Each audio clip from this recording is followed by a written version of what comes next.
if you think immigration is great, which I do think is great, it's just a big chunk of people coming in. And at the same time, there is economic decline, which is what you mentioned there. House prices are going up, services are in decline because of government cutting costs. Wages haven't increased by much, especially versus the increase in price of goods. So people are really feeling that pain.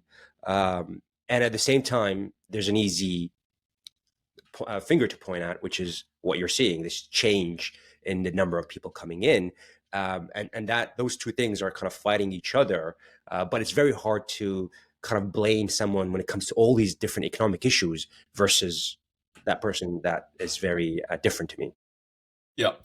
And, use the example of house prices because I think this is the key thing, Hadi. This is the sort of the key which unlocks everything else.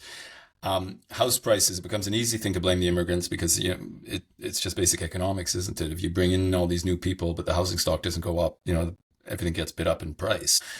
But of course, the other side of this ledger is that, well, okay, so you bring in more residents, but build more houses. That's where the problem lies because so much of the cost of living in Britain, as in most developed countries, is being driven higher by the cost of land. And the cost of land is being driven higher, or the cost of accommodation and the cost of all real estate, not just housing, but businesses. I mean, part of the reason you pay so much for a cup of coffee in London is because the owner of the cafe has to pay so much in rent. You can go to other cities in the world which have managed to expand very rapidly, but keep their housing costs quite reasonable.